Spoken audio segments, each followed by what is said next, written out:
Cease fire होने के बाद भी स्ट्रेट ऑफ हॉर्मुज से जहाज निकल नहीं पा रहे हैं।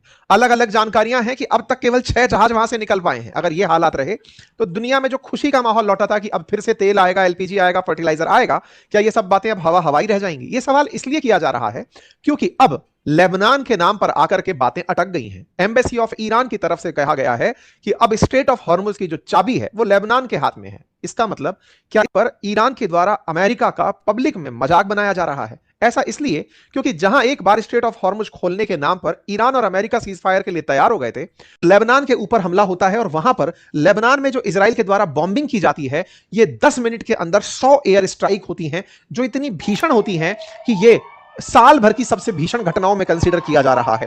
मतलब आप तस्वीरों से अंदाजा लगा सकते हैं, 10 मिनट में 100 बम गिराए जाते हैं बैरूत के अंदर।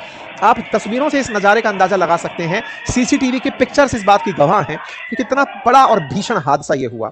यहां पर ये तस्वीरें हैं 10 मिनट में हुए 100 एयर स्ट्राइक्स की, जहां जहां पर बैरूत के अंदर, लेबनान के अंदर, जो लेबनान के अंदर बैरूत है, बारबर है, अल मजरा है, टायरे है, इन सभी जगह पर हमले हुए, उनकी तस्वीरें निकल कर आई।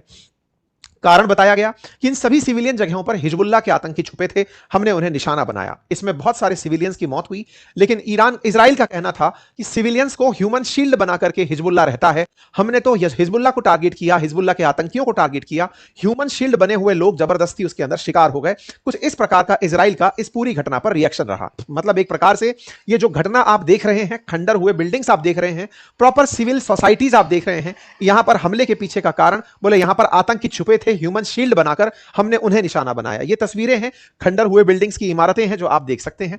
जानकारी निकलते निकलते जब सुबह पता चली तो लगभग 254 लोग इस घटना में मारे गए थे और 1165 लोग घायल होने की खबर निकल कर आई।